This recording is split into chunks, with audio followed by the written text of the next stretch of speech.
Welcome to Paleobites, the podcast where everybody walks the dinosaur, except when we talk about mammoths and such. My name is Matthew Donald, and each episode I and a rotating set of guest co-hosts talk about and rate a genus of prehistoric animal, be it dinosaur, mammal, arthropod, and so on. This week I'm joined by acclaimed author and well, I wouldn't say acclaimed. Acclaimed poetry person, poet, and college friend of mine, Stephen Curro. Hello. Hello. You're too kind. It's just like a few poems. Okay, good. Well, but the feedback I've seen for it, though, is it's quite good. It's up there. Oh, well. I mean, you're no Shakespeare yet, but but who is? That's true. It's hard to top Shakespeare. Anyways, so at the beginning, I like to ask them a favorite dinosaur or a question about their favorite dinosaur or their favorite dinosaur movie or something. We've already covered that last time, last time you were on, so I'm going to ask you this time. Okay. Why are you into dinosaurs? Oh, that's a good question. Well, I like to say that I was one of those kids who never grew out of the dinosaur phase. Same here. I like dinosaurs because a lot of, for the same reasons, lots of little kids like dinosaurs. They're big, they're weird, they're kind of scary. But when I was in first grade for my birthday, my mom and dad gave me the two hardback covers of Dinotopia and Dinotopia so the World good. Beneath. And that was the clincher for me. Yeah, those books are so good. That, from there, I was hooked. Yeah, you've read the new-ish one. New is it came out 12 years ago, God. But Journey to Shandera. Yeah, of course. That one's great, too. I love that he incorporated new fossil idea, like a new evidence into the culture. Like now there are dancers that put feathers in their costumes and dance with the feathered dinosaurs. He shows Allosaurus babies with little tufts, yeah. And really and I think it's kind of interesting. I wouldn't like it if you break continuity or canon, but I don't mind in this case. Like he showed Oviraptor in the first book and it was scaly, and this one he shows it again, but it's feathery because that's what we thought at the time. Yeah. And I think that's kind of neat. I mean, for what the books are, they're trying to show realistic dinosaurs in this kind of fantastic world where they kind of like are just a part of culture. And so I don't mind that he breaks the continuity. Because it's all about the science too, in a way. It's less of a continuity break and more of a retcon. Yeah, it's kind of more of that's more what I mean. Yeah, so yeah, I don't mind that too much. I think it'd be cool if they I get why they keep them not having feathers though in Jurassic World because they talk about that and if you do notice, some of the raptors have like a little feather right. ridge.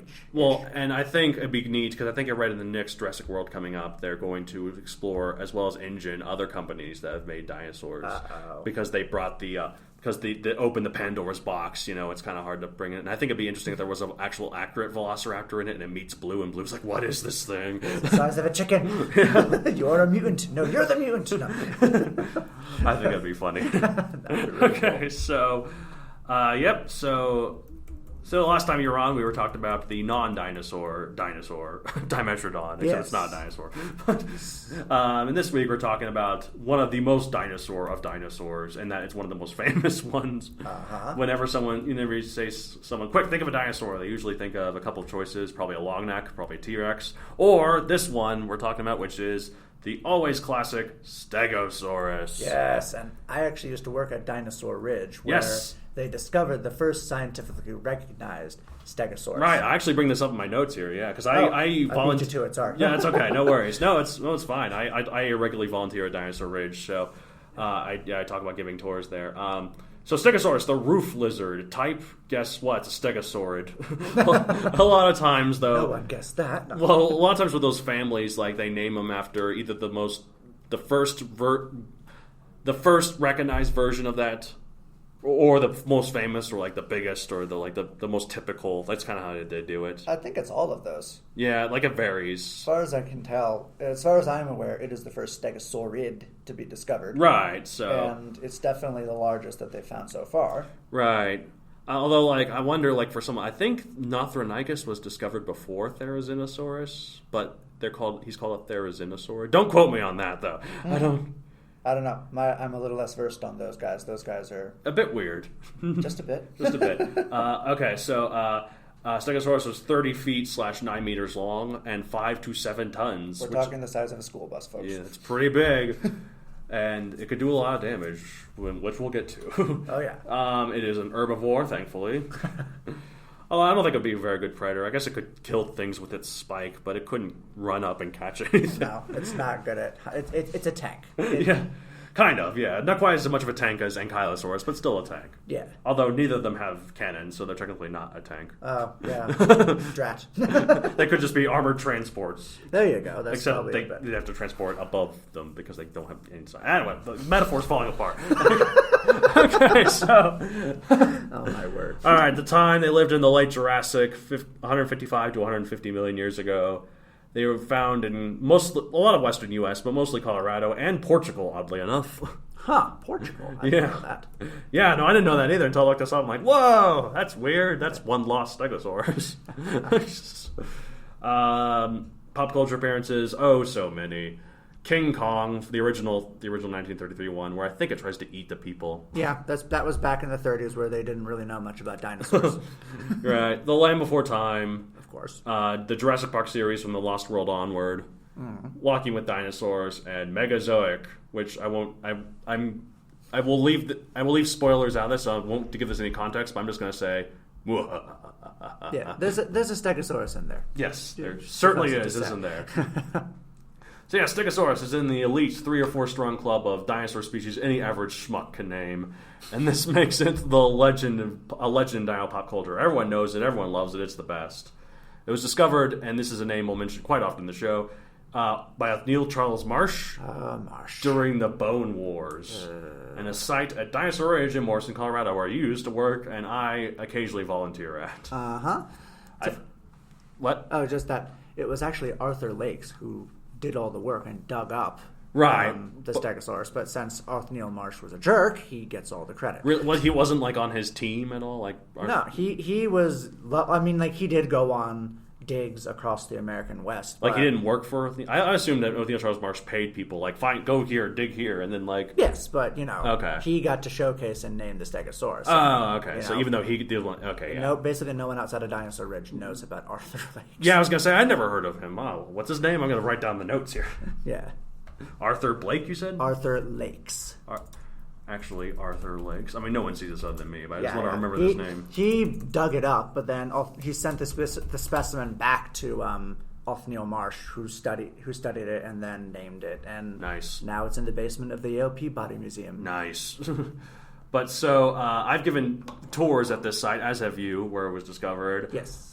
Which makes me I think it's really cool. Now, if I want to be a true paleo nerd, though, I need to give tours at the site where Cryolophosaurus was discovered. Oh, yeah, that's dedication right there. Yeah. And listeners, it was discovered in Antarctica, just in case you don't get the joke. Okay. So. Obviously, there's a lot of distinctive features about Stegosaurus, but the most distinctive feature is its tail spikes. Thought you were going to say the head. No, okay. Well, actually, here, you'll see where I'm going with this.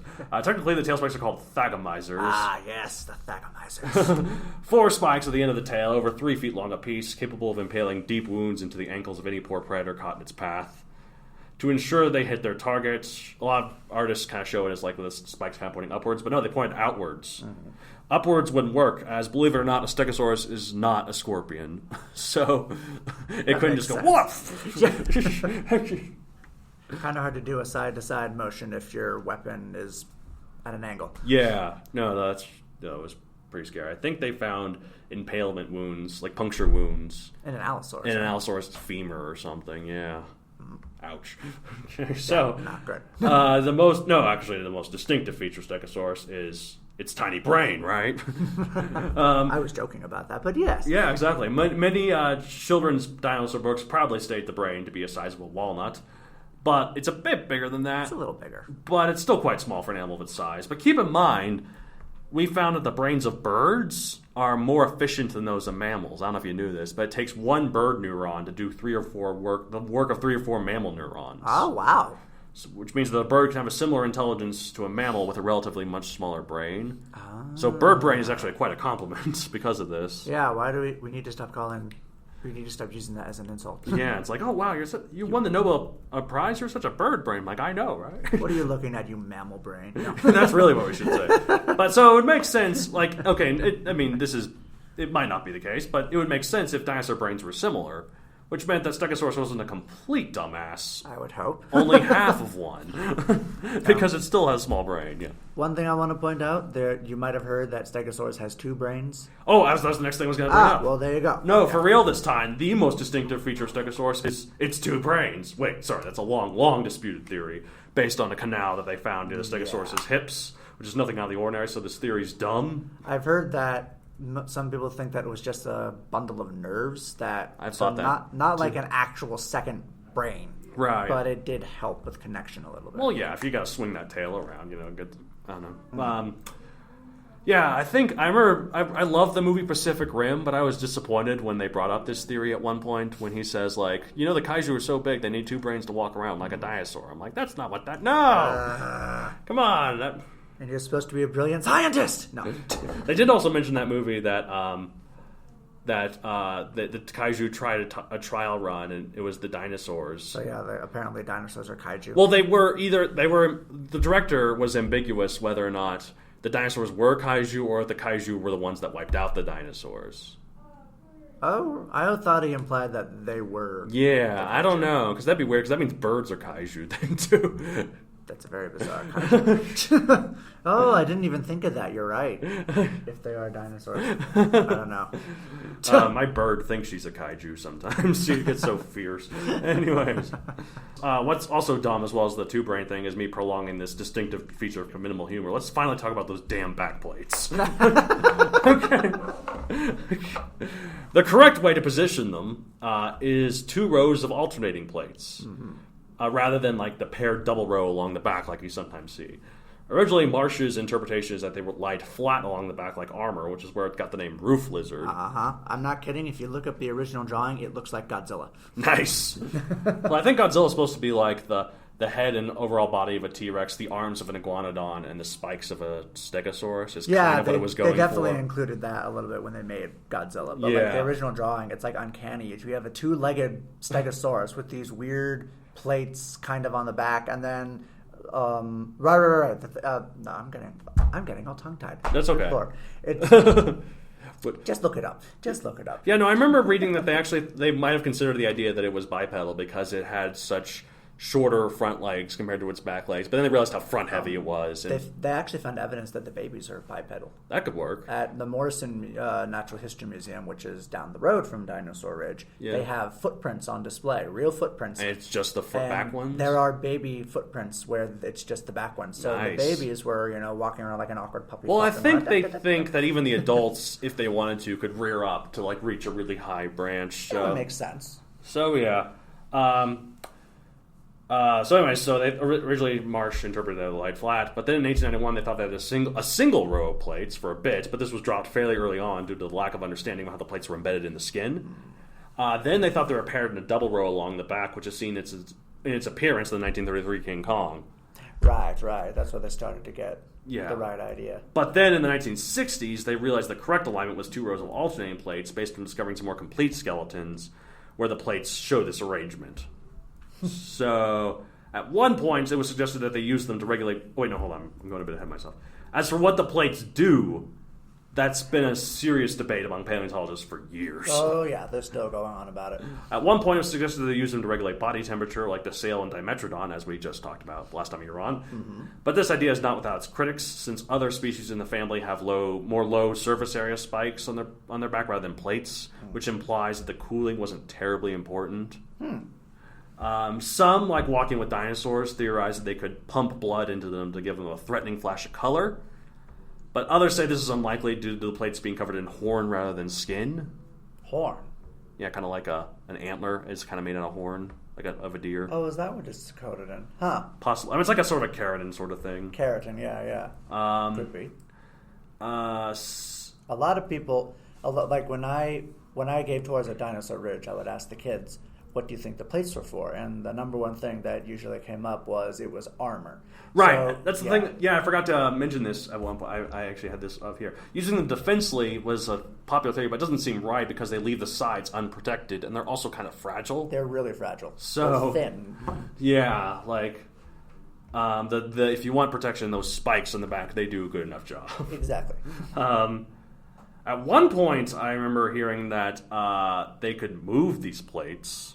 Yeah, I've heard that theory. I think it's pretty much discounted now, right? They debunked it, but it was an idea that they could kind of like drop or raise or lower them, yeah, which would be kind of cool. That would be kind of cool.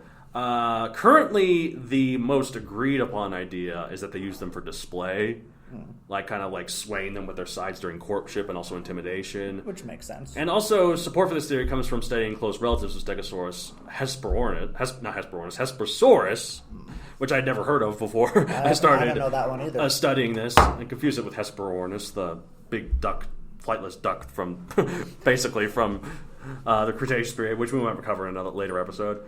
But they found that Hesperornis' scales might have been sexually dimorphic, with wide plates for the males and tall plates for the females. So that could be a good reason for it. What's your theory, listeners? Yes, it's like giving the tours. Like, what do you guys think it's for? Anyways, yeah, that's a lot. This is a lot of info I have here on Stegosaurus, but it's famous, and therefore it's also one of the most studied ones. One of the most iconic dinosaurs, really. Yeah. I think it's the state fossil of Colorado. It is. Yep, so that's pretty cool. Yeah, thanks to the dedicated campaigning from the students of McElwain Elementary. Oh, nice. It took them like several years, but they kept writing into the state, and they finally made it in the 70s, I think. They made it the state fossil. Nice. I was going to bring this up last episode when you mentioned your favorite dinosaur, but I forgot. But Saurophaconex, you said, is the state fossil of Oklahoma. Is it really? Yeah. Ooh, awesome. So, yeah, nice. Like it's on display in the Sam Noble Museum in Oklahoma. Now I want to go to Oklahoma. Yeah. It's fighting against. It's in Norman, Oklahoma. I had relatives there, and I went there. And my parents, they went to OU, and that museum is kind of sponsored by OU, so therefore they were able to use their connections there. My book Megazoic is in the gift shop at the Sam Noble Museum. So fantastic. So yeah, that's pretty cool. We'll get to that. So yeah, that's basically it on Stegosaurus. I mean, there's more probably we could say, but this is meant to be more kind of for fun rather than like serious paleontological discussion. I mean, if you want to go more for fun, one thing that I noticed even as a little kid in the original King Kong. Yes. So there are 3 dinosaurs that show up in that movie. Yes. There's a T-Rex, there's an Apatosaurus, and there's a Stegosaurus or Brontosaurus, some sort of sauropod. Right. All 3 of them have the exact same roar. Nice. So yeah, it's kind of it's like it's kind of like a raspy. Right. King Kong at least has a different roar, right? Oh yeah. Well, okay. he sounds more like a gorilla, and That's then good. they do encounter a pteranodon or pterodactyl-ish thing who he squawks, which is Nice. good. And there's a plesiosaur. There is? I didn't doesn't know. make any sound. Yeah. And he wraps himself around Kong like a snake. Ooh. Totally inaccurate, but fun That's to a cool watch. idea, but that yeah. is inaccurate. Don't worry, we bring up some fun inaccurate sort of ideas. Like we were talking about Arthropleura in another episode, the big millipede one. Oh. The really big one. Yeah. And one of my co-hosts thought my friend Christina, her husband was suggesting, could they roll into a ball? I'm like, probably not, because it was a millipede. And I was like, unless it's like a fruit roll up. That's an odd image. So yeah, we can say silly stuff like that here. I don't care. Anyway, so time for everyone's favorite part of the show, I think. Well, now we'll find out. Is rating it 1 out of 65 million. Yes. I think I'm going to give it a perfect 65 million. It's just classic. There's everything it sets out to do. It does well. I have to agree. Yeah, it's a classic. I don't think there's anything I could improve on. It's a very unusual, amazing animal, and we're from Colorado. Yeah, exactly. It's our state fossil. We have to support it. Yes. Be patriotic in a way. Now, what's the state version of patriotism? Nationalism, I guess. In a way. Statism. That's what they do in Texas. Basically. We have a real good reason for it. Texas, I don't know, what does it have? It has cows. What has cows? Texas. We have a reason for our state pride. What does Texas have other than the fact that it's big? We have mountains. We have a mountains. higher health rate. We have, I don't know. But Texas has oil, so yeah, That is true. they like that down there. Oh yeah, they do. Texas also has Austin, which is my family lives Austin's there. a great town. And it's a really fun hippie town. Yeah, my sister and her kids live in Austin, so that's cool. Nice. Anyways, all right, so that's it for this week. If you want to get a hold of the podcast, you can email us at mattd@matthewdoncreator.com. And you can find me on social media at Matthewdoncreator on Facebook, at Matthewdon64 on Twitter, and Matthewdon64 on Instagram. You can contact me, you can contact Stephen, you can contact any of our co-hosts. You can just be like, hey, you, this is my question. And I'm like, okay, here, I'll answer it. Exactly. So if you're interested in writing, I have a writing podcast called The Writ Wit, where two twits talk about writing. Not this twit, me and another guy. That, Who you calling a twit? No, okay. Yeah, that's okay. We're all twits. Everyone's a twit. Everyone in the world. Except for maybe... no, everyone's a twit. Okay. It's some other guy. I don't know his name. His name's Matt, actually. I don't know why I say that. Another Matt. Interesting. I know. We're really rare. Anyways, if you want to read My Dinosaur book series, Megazoic, it's available on Amazon for print and Kindle. It's a dinosaur sci-fi, so that's pretty cool, right? Very fun. Please give it a review or buy it or, do what you will with it. Use it as firewood if you want. I don't care. I still get the sale. Firewood? Yeah, if you buy it, sure. Do whatever you want with it. I got your money. Okay. Okay. Your series. So you got some books too, or some writing stuff? Some publications, yeah. I publish fiction on the webzines Daily Science Fiction and 365 Tomorrows, and I also have some poetry published out in Acorn Haiku, and there's more coming in Sci-Fi Quest. Nice. Good stuff. Very cool. All right. Well, see you guys next week, and as we say at the end of every Paleobites episode, Roar.